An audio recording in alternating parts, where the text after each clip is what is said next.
Bom, como eu falei para você, esse assunto que nós vamos tratar hoje, aliás, que estamos tratando já, esse é o terceiro domingo que nós estamos tratando desse assunto sobre ali o Gênesis, a criação do mundo, Adão e Eva.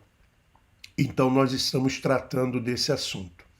É um assunto muito desafiador, como eu disse, e eu não quero aqui, não tenho nenhuma pretensão de ser aqui o dono da verdade e que você, por exemplo, creia, né, cegamente que aquilo que eu estou falando seja a verdade absoluta. Até porque eu estive, durante esses dias, analisando, estudando, ouvindo outras pessoas, lendo também a respeito desse assunto, e eu observei que não existe um consenso sobre este assunto. Por exemplo,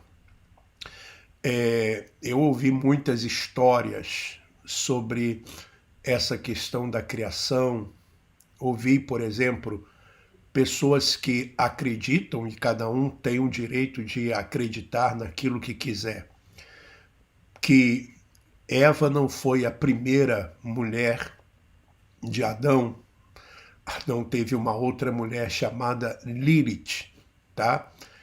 E essa mulher não quis ser submissa, não vou aqui entrar em detalhe, ela não quis ser submissa a, a Adão, e por isso então desagradou a Deus, e então Deus criou Eva.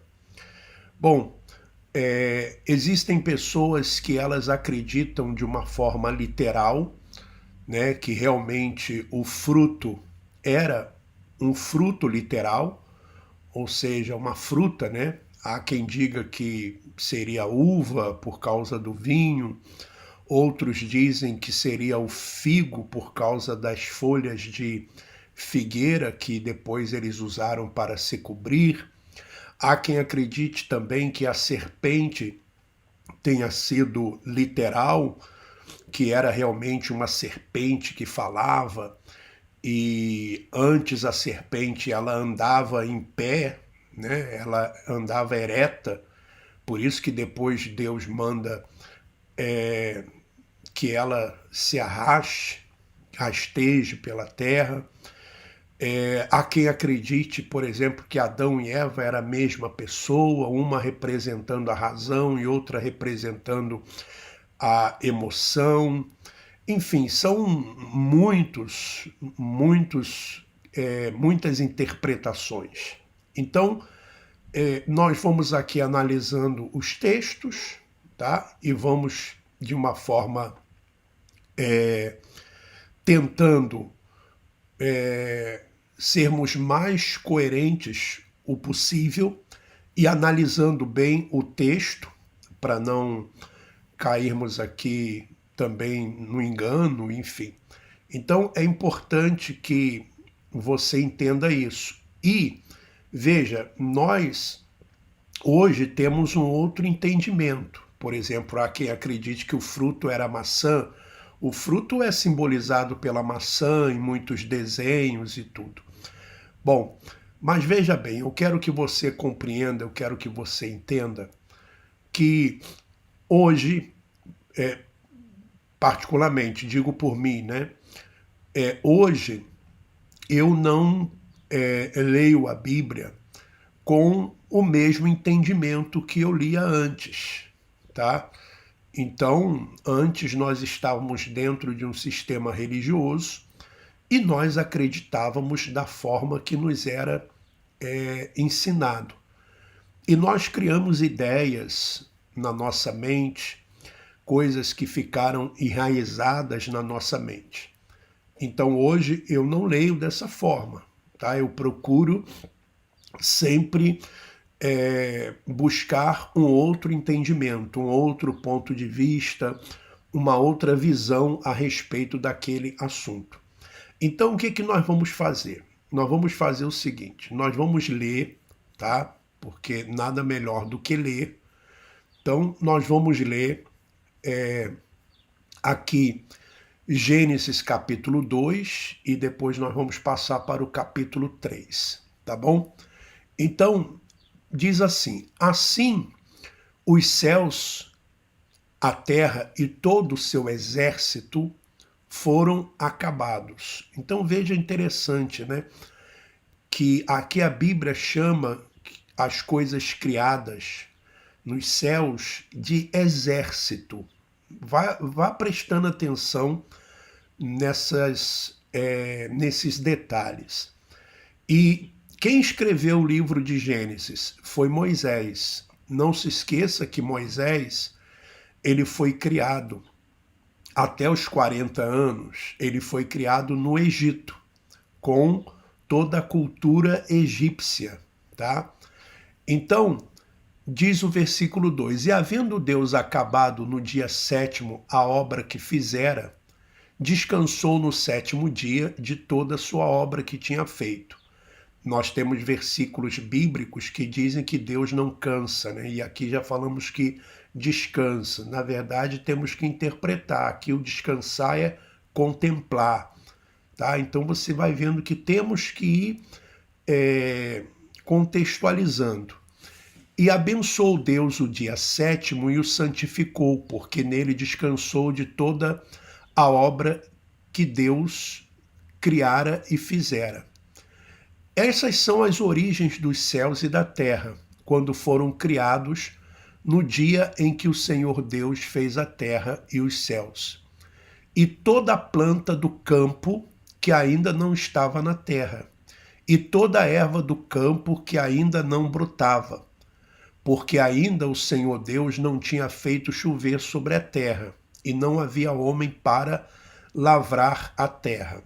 Um vapor, porém, subia da terra e regava toda a face da terra. Então, você vê que não chovia, tá? Até então não chovia. O que acontecia era que uma neblina, né, um vapor, subia da terra para regar as plantas. Então você vai observando, não chovia. E formou o Senhor Deus o homem do pó da terra e o soprou em suas narinas o fôlego da vida, e o homem foi feito alma vivente. Já falamos sobre isso, que o homem passou a ser alma vivente. Então, junção do pó da terra com o fôlego de vida, o homem se tornou alma vivente. Agora é importante, e plantou o Senhor Deus um jardim no Éden. Então veja só, o nome do jardim não era Éden. Na verdade, Deus plantou um jardim no Éden. Então existia um lugar chamado Éden, aonde Deus plantou um jardim. E é importante nós aqui salientarmos que é Moisés que está escrevendo isso. Tá? Então Moisés certamente estava acostumado lá no palácio no Egito, no palácio de Faraó, nas construções que Faraó fazia.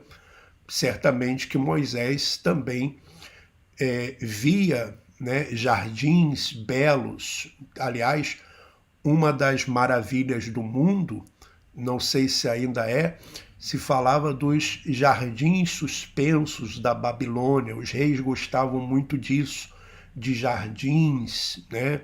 Então é importante também salientarmos isso. Então plantou o Senhor Deus um jardim no Éden, do lado oriental, e pôs ali o homem que o tinha formado. E o Senhor Deus fez brotar da terra toda a árvore agradável à vista e boa para a comida, e a árvore da vida no meio do jardim, e a árvore do conhecimento do bem e do mal. Então, aqui nós já temos uma coisa importante, temos aqui algo importante no versículo 9. O que nós temos de importante aqui no versículo 9? Que a árvore da vida foi plantada por Deus, e a árvore do conhecimento do bem e do mal também. Foi Deus quem plantou. Não foi como se costuma dizer que aquela árvore ali foi plantada pelo diabo. Tá? Nada disso. Foi o próprio Deus, de acordo com o que nós estamos lendo aqui. Leia de novo. E o Senhor Deus fez brotar da terra toda árvore agradável à vista e boa para a comida, e a árvore da vida no meio do jardim. Então, a árvore, né, no meio do jardim da vida, a árvore da vida. E a árvore do conhecimento do bem e do mal. Agora é importante nós analisarmos isso. Uma árvore do conhecimento do bem e do mal. Ora, nós, se analisarmos bem todo o contexto bíblico, tudo aquilo que nós já lemos na Bíblia, nós vamos observar, e tudo que nós vemos hoje também na natureza, você não tem uma árvore literal aonde o fruto dessa árvore traz conhecimento do bem e do mal. Então, isso aqui, embora muitos acreditam que seja algo literal, bom, se isso aqui é algo literal, então essa árvore, ela não se encontra mais no nosso meio. Por quê? Porque você não tem uma árvore hoje em dia que você vai lá e essa árvore traz o conhecimento do bem e do mal. Tá? Você não tem isso, literalmente. A uva não traz isso, o figo não traz isso, o pêssego não traz isso, a maçã não traz isso. E até porque o homem em si só, ele já tem o conhecimento do bem e do mal. Você veja que quando a criança nasce, ela até uma certa idade, ela não tem o conhecimento do bem e do mal. Por isso que o pai tem que estar sempre ali cuidando, a mãe cuidando, não faz isso, faz aquilo outro. Mas quando ela vai crescendo ali, chegando ali, cada vez mais precoce isso, mas quando vai chegando ali aos 7 anos, 8 e tal, já vai criando uma certa astúcia e a criança já vai entendendo as coisas, enfim. Então, veja que nós estamos analisando conforme está aqui no texto, né? Então você observa que não foi o diabo quem plantou a árvore do conhecimento do bem e do mal, tá? Como a tradição religiosa, né, nos ensinou que, mas foi o próprio Deus quem colocou ali essa árvore, tá? Vamos seguir. E saía um rio do Éden para regar o jardim, e dali se dividia e se tornava em 4 braços. O nome do primeiro é Pissom, este é o que rodeia toda a terra, de Havilá, onde há ouro. E o ouro dessa terra é bom, ali há o bidélio e a pedra sardônica. E o nome do segundo rio é Gion, este é o que rodeia toda a terra de Cush. E o nome do terceiro é Tigre, este é o que vai para o lado oriental da Síria. E o quarto rio é o Eufrates. E tomou o Senhor Deus o homem e o pôs no jardim do Éden para lavrar e guardar. Então, vamos lá. E ordenou o Senhor Deus ao homem, dizendo, olha só, preste atenção. E ordenou o Senhor Deus ao homem, dizendo, de toda árvore do jardim comerás livremente, mas a árvore do conhecimento do bem e do mal, dela não comerás, porque no dia em que dela comeres, certamente morrerás. Então, vamos lá. Aqui alguns detalhes para nós analisarmos. Primeiro, Deus coloca o homem no meio do jardim ali para lavrar e guardar. Né? Guardar de quê? Já existia o mal? Guardar de quê? Depois, Deus ele dá a ordem ao homem. Qual foi a ordem? A ordem foi o seguinte: mas da árvore do conhecimento do bem e do mal, dela não comerás. Então, porque no dia em que dela comeres, certamente morrerás, tá? Então, o interessante aqui, meu irmão, minha irmã, que Deus ele dá ordem ao homem. A mulher ainda não tinha sido criada. Você reparou que a mulher ainda não tinha sido criada e que essa ordem foi para o homem, não foi para a mulher, né? Porque a mulher não existia ainda. A mulher não estava ali. E então a ordem ela foi para o homem. Deus diz para o homem: você pode comer de tudo que está no jardim, mas dessa árvore do conhecimento do bem e do mal você não vai tocar, né? Aliás, você não vai comer, né? Não diz aqui tocar. Dela não comerás, porque no dia em que dela comeres, certamente morrerás. Então, você começa a entender, a mulher não estava ali, tá? E disse o Senhor Deus: não é bom que o homem esteja só, far-lhe-ei uma ajudadora idônea para ele. Havendo, pois, o Senhor Deus formado da terra todo animal do campo e toda ave dos céus, os trouxe a Adão para este ver como lhes chamaria.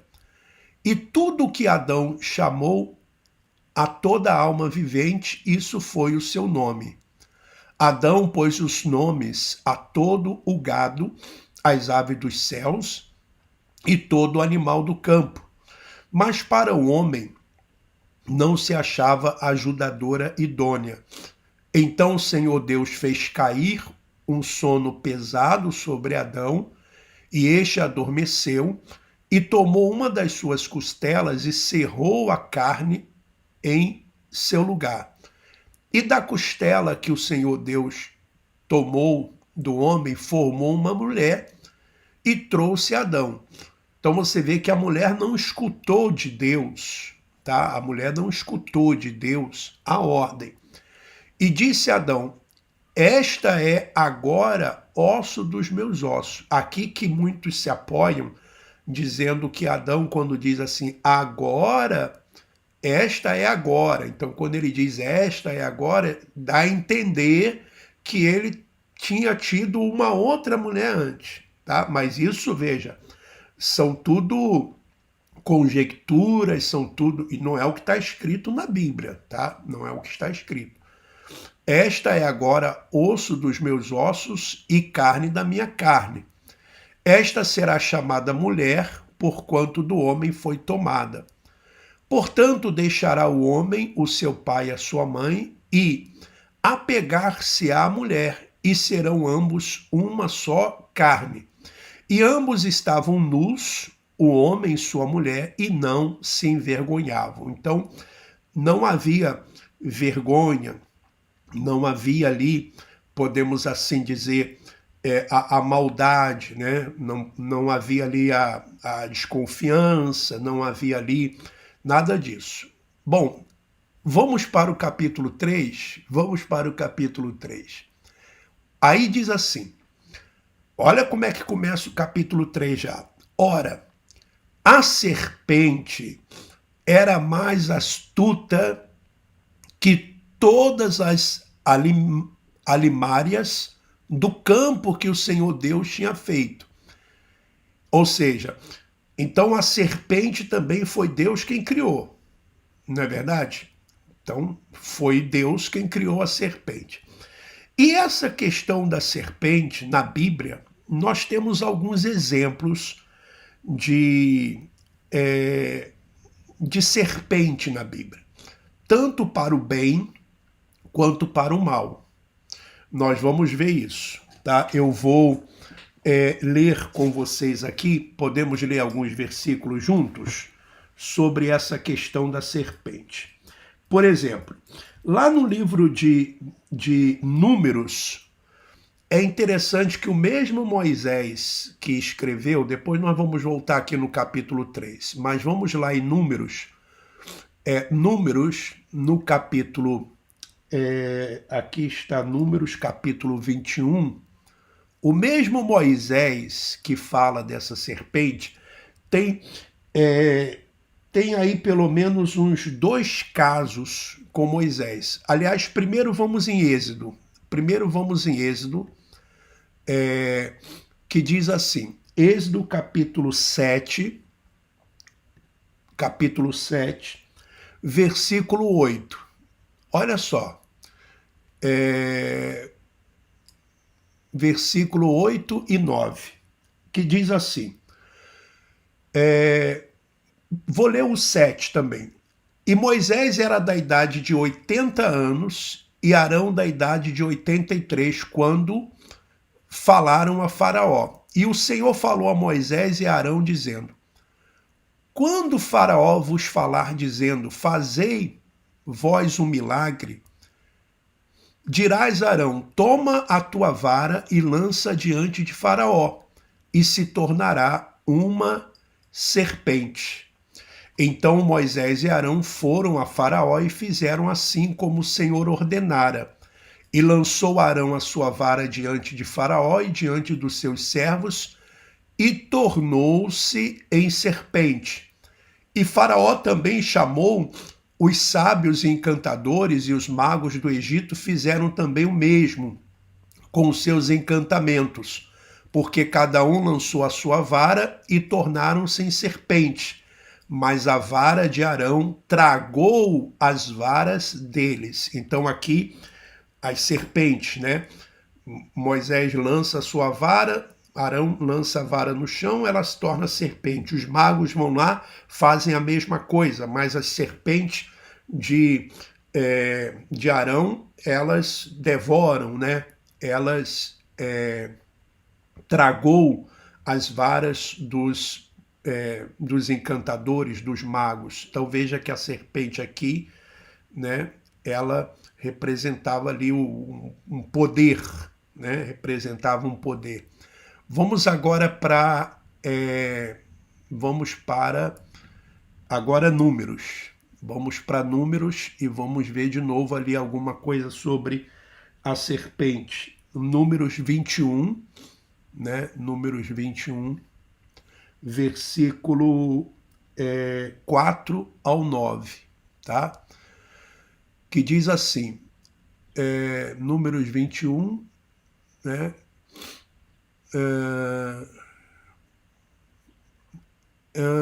Então diz assim, versículo 4 em diante. Então partiram do Monte Or pelo caminho do Mar Vermelho a rodear a terra de Edom.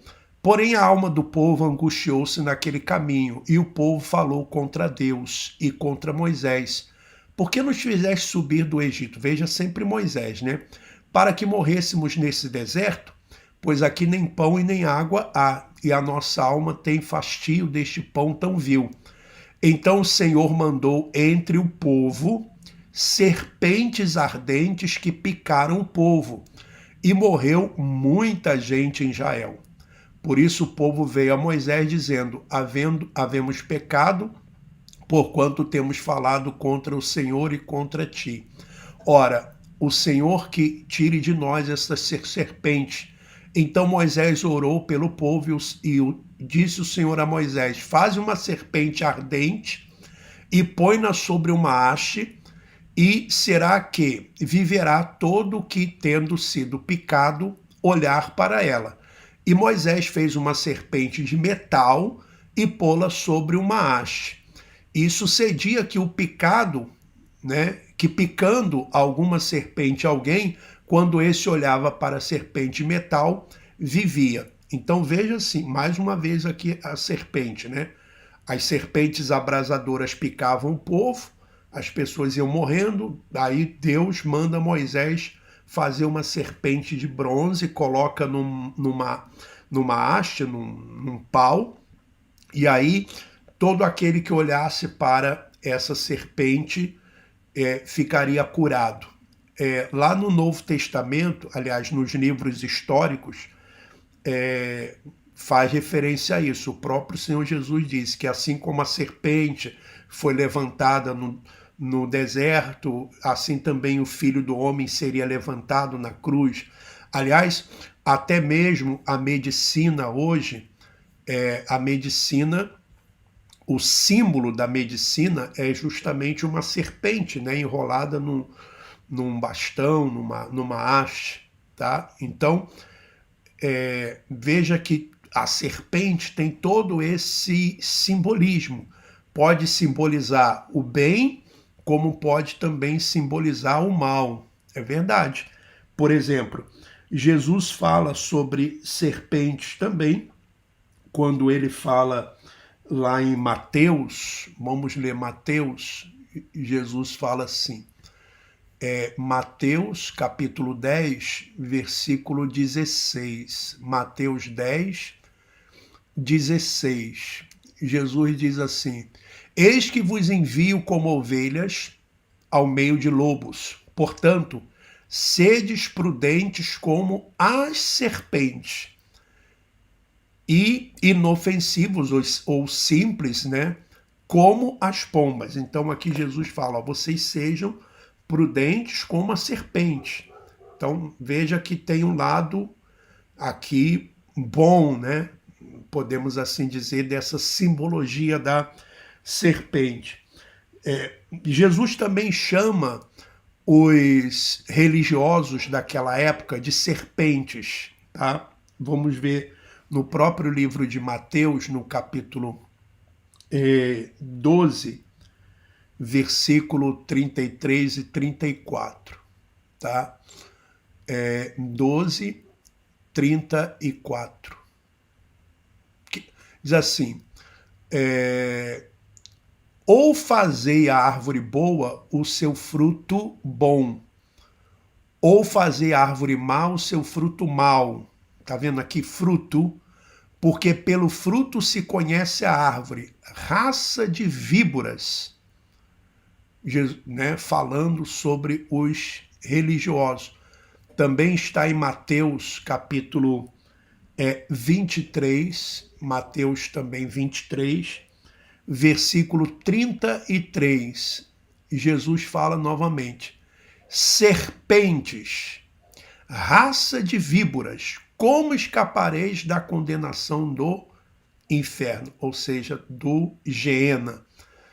Então você vê aqui que a serpente ela pode simbolizar o bem ou o mal. Bom, aonde que eu quero chegar? E qual é o meu entendimento? Meu entendimento é o seguinte, que, primeiro, aconteceu algum momento ali da criação, aconteceu uma desobediência, aconteceu um pecado, a desobediência. Isso é fato. Por quê? Porque nós temos que crer que aconteceu alguma desobediência? Porque temos que crer que aconteceu algum pecado? Porque não teria sentido Jesus vir se não tivesse acontecido ali algum pecado. Jesus morreria na cruz para quê e por quê? Se não tivesse acontecido nenhum pecado. E o apóstolo Paulo fala a respeito de Adão, o primeiro Adão, o segundo Adão, que é Cristo, enfim. Então aconteceu, tá? Aconteceu algum pecado, aconteceu alguma desobediência. Isso é fato. Agora, eu não creio que Moisés, quando conta essa história ali da criação, da serpente, da árvore, ele esteja contando algo literal. Para mim, o que Moisés está contando ali é algo, como podemos dizer, uma analogia, uma parábola ou alguma coisa nesse sentido, tá? Uma metáfora de que quando Deus criou o homem e criou a mulher também, ora, nesse homem havia pureza, nesse homem havia o que era bom, tanto é que Deus, quando termina de criar tudo, ele diz que tudo era bom, Deus viu que era muito bom, muito bom. Eu não posso acreditar, por exemplo, que Deus tenha criado, por exemplo, o homem e deixou ali uma serpente, e essa serpente foi possuída pelo espírito do diabo, por exemplo. Ora, a única vez na Bíblia que nós vemos um animal falando foi lá quando aconteceu da mula, né, que falou lá, o animal que falou lá em Balaão, mas foi Deus quem fez, não foi o diabo. Agora imagine você, meu irmão, minha irmã, que coisa fora do comum, que coisa fora da realidade. Você tem um Deus que é todo-poderoso, você tem um Deus que é criador dos céus e da terra, de tudo. Bom, primeiro, esse Deus criou lá nos céus anjos, né? Ele criou vários anjos lá no céu, e aí um desses anjos se rebelou contra ele. E além de se rebelar contra ele lá no céu, esse anjo ainda arrastou a terça parte dos anjos. Por exemplo, se tinha 300 anjos, ele levou com ele 100 anjos. E esses anjos se tornaram, então, o diabo e os demônios, porque é isso que a tradição nos conta. A tradição nos conta dessa forma, dessa maneira. Então, já existe aí algumas questões que não batem. Primeiro, então lá no céu tem pecado, porque o anjo se rebelou lá no céu, né? Então lá tem pecado. Então lá tem... E se um anjo se rebelou, o que garante que outros não vão se rebelar também? Então já não bate, pelo menos no meu entendimento. Aí Deus, não podendo, né, com esse anjo, ele expulsa, ele não vence o anjo, ele não vence esse anjo que se rebelou. Então ele vai, expulsa esse anjo, que já criou um problema para ele lá no céu, quer dizer, criou um problema para ele lá no céu. Aí Deus vai e lança esse anjo na terra. Aí Deus vai e cria um jardim, coloca o homem lá, para o homem ter paz, para o homem ter isso, tal. Aí vem esse anjo de novo, olha só, aí vem esse anjo de novo, entra numa serpente e mais uma vez estraga os planos de Deus. Quer dizer, mais uma vez esse anjo estraga os planos de Deus, esse anjo que se tornou um diabo. Peraí, que Deus é esse? Que Deus é esse que não consegue vencer o seu inimigo? Que Deus é esse que não consegue, né, resolver um problema de um anjo que se rebelou contra ele? Meu irmão, minha irmã, essa história não está bem contada. Essa história não bate. Ou seja, e Deus até hoje, né, está permitindo que esse anjo leve pessoas para o inferno. Porque, veja, eu estava vendo aqui um estudo e aí, por exemplo, essa questão mesmo da imortalidade do homem, quando Deus criou o homem lá. Eu acredito que, e nós vamos ver isso mais à frente, eu acredito que o homem, ele não foi criado no seu corpo imortal. Ele morria no corpo, tá? Ele era, sim, um homem que estava ali em comunhão com Deus. Ele estava em comunhão com Deus espiritualmente, tá? Espiritualmente, ele era um homem que estava em comunhão com Deus. Quando houve a desobediência, então houve essa separação de espiritual. Houve, e podemos dizer, essa morte espiritual. Mas o homem, ele fisicamente, ele morreria. Eu acredito dessa forma, eu acredito dessa maneira. Até porque, se o homem não morresse fisicamente, eu estava vendo aqui um estudo, há 12 anos atrás. Hoje nós temos mais ou menos 8 bilhões de pessoas no mundo. 8 bilhões de pessoas no mundo. Se desde que foi criada a humanidade, eles não têm os números precisos, mas eles fizeram mais ou menos um estudo ali e tal, que se não tivesse morrido ninguém desde a criação do homem, hoje, né, aliás, hoje não, há 12 anos atrás, nós teríamos no mundo 108 bilhões de pessoas.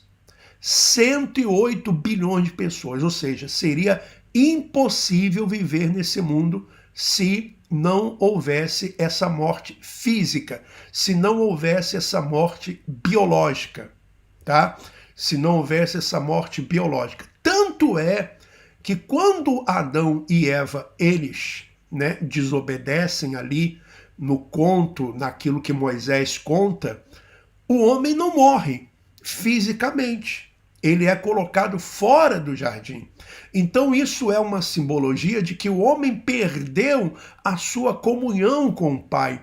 Ele, espiritualmente, ele estava separado do Pai. Ele estava separado do Criador. A criatura se separou do Criador.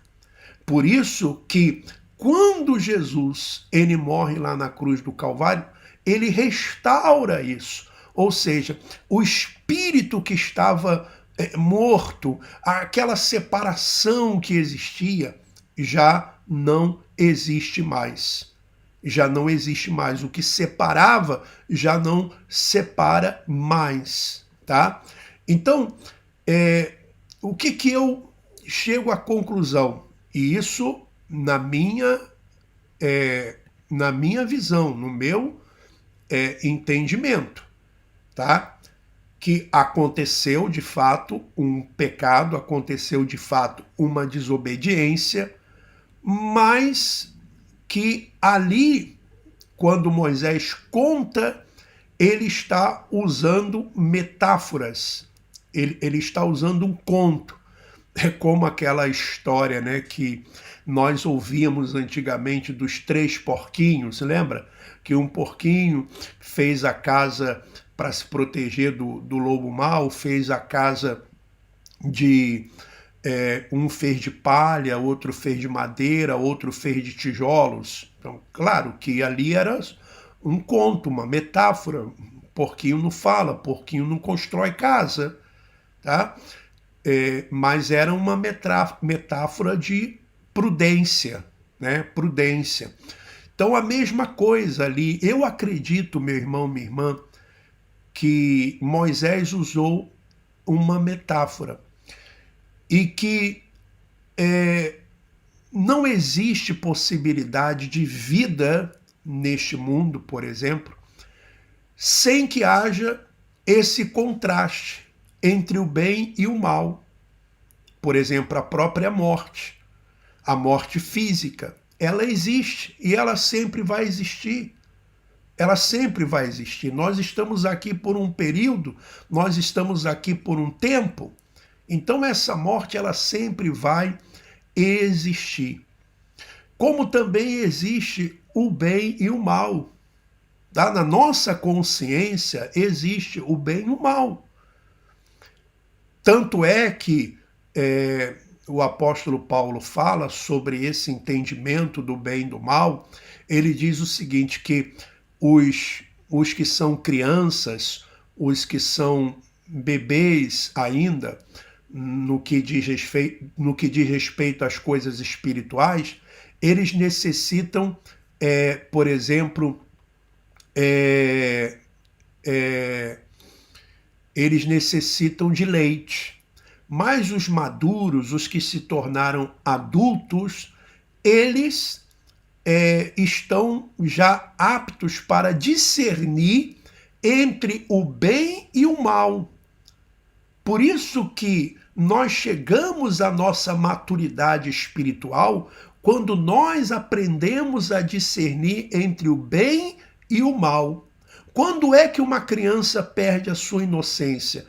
Quando ela consegue já discernir o que é certo e o que é errado.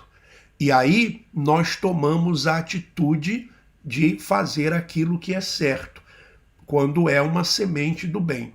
Então, é importante nós entendermos dessa forma e sairmos daquela caixinha que a tradição nos colocou, que o sistema religioso nos colocou. Tá certo? Olha, eu vou fazer o seguinte, nós vamos fazer o seguinte. Você que acompanha a nossa programação, eu sei que não é numa igreja em casa que nós vamos ter todo esse assunto assim, fazer um desfecho e tudo isso. Então vamos fazer o seguinte. Durante esta semana, na nossa programação que acontece meia-noite, começa meia-noite, termina 1h da manhã, aqui em Portugal, 8h da noite no Brasil, eu vou continuar falando desse assunto. Nós vamos ir mais fundo neste assunto. Nós vamos nos aprofundar neste assunto. Nós vamos trabalhar mais nesse assunto, tá certo? Então fica combinado assim que amanhã, por exemplo, amanhã é segunda-feira, nós vamos voltar com este assunto. Mas eu acredito que você já está pegando alguns pontos importantes, você já vai começar a refletir com outro entendimento, com uma outra visão, tá? Porque você veja que foi o próprio Deus quem colocou ali aquela árvore, tá? A árvore do conhecimento do bem e do mal, segundo o relato de Moisés, tá bom? Mas nós vamos agora fazer a oração, porque já estamos com a hora avançada. Mas faz o seguinte, escute de novo essa live, vai analisando aí os pontos que você tem dúvidas, aquilo que você... E digo, nós não vamos, por exemplo, definir este assunto, nós não vamos, por exemplo, chegar a uma conclusão da verdade absoluta. Não quero aqui ter essa pretensão, até porque você pode pesquisar isso na Bíblia e pesquisar isso também na internet, e você vai ver que não existe uma única interpretação e uma concordância, por exemplo, que todos têm a mesma interpretação. Então, você também faça a sua interpretação e busque também o seu entendimento. Eu prefiro acreditar que alguns pontos ali, que houve realmente uma desobediência, houve realmente algum pecado, tá? Não acredito que aquilo ali que Moisés está contando seja literal. Para mim é uma metáfora. Moisés usa uma linguagem figurada do jardim, da árvore do conhecimento do bem e do mal, da serpente. Para mim, ali é muito mais a consciência do homem, né? É muito mais a consciência do homem do que um ser espiritual, tá? Um ser espiritual que entrou na serpente, a serpente falou com Eva. Aliás, esse assunto de Eva é interessante, e já ficamos aí com uma perspectiva boa de que Eva não escutou, né? Segundo o relato de Moisés, Eva não escuta a ordem de Deus, tá? E há quem diga que, e aí eu também acredito mais nessa hipótese, que quem levou Eva ao erro, tá? Foi o Adão. O problema foi Adão, o problema não foi Eva. Mas vamos tratar disso amanhã. Amanhã eu vou falar sobre isso. quem foi o problema, se foi Adão ou se foi Eva, porque a mulher sempre levando a culpa, né? Mas vamos tratar disso amanhã, tá bom? Vamos agora fazer a nossa oração de agradecimento e amanhã nós estaremos de novo com esse assunto na nossa programação, tá bom? Vamos à oração.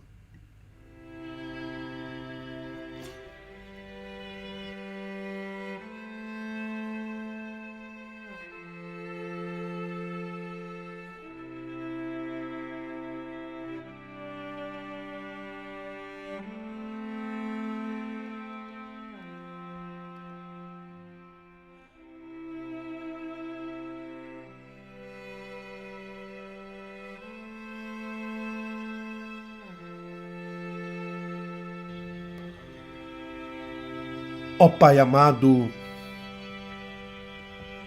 e querido, graças te damos por mais esta oportunidade que o Senhor nos concede, por mais um dia de vida, pelo ar que respiramos, por tudo aquilo que o Senhor já fez em nossas vidas, por tudo aquilo que o Senhor está fazendo e vai fazer. Sabe, Pai, graças te damos. É verdade que quando nós lemos alguns trechos da tua palavra, o entendimento não vem de imediato. Até porque existem trechos difíceis de compreensão, de entendimento, porque ao longo dos séculos muita coisa se alterou, muitas coisas foram faladas, e na nossa mente nós tínhamos ideias enraizadas que nos foram transmitidas pela tradição religiosa. Mas aos poucos o Senhor tem nos dado entendimento. Aos poucos o Senhor tem nos mostrado que as coisas não são tão difíceis como parece. Basta apenas que nós nos dediquemos um pouco mais ao estudo, nos aprofundarmos na tua palavra, porque eu acredito que é isto que o Senhor quer. O Senhor não quer que fiquemos com os nossos olhos do entendimento fechados. Não. O Senhor não iria colocar uma árvore, por exemplo, do conhecimento do bem e do mal, e simplesmente dizer para o homem: não coma do fruto desta árvore, porque o dia que você comer, você vai morrer. Será que o Senhor não queria que o homem tivesse o conhecimento e não pudesse discernir entre bem e o mal? Porque o Senhor mesmo consegue discernir entre o bem e o mal. A diferença é que o Senhor é bom. O Senhor não se deixa levar pelo mal. Ó meu Pai, meu Rei, meu Senhor, sabemos que a vida aqui neste mundo é uma vida física e não haveria luz.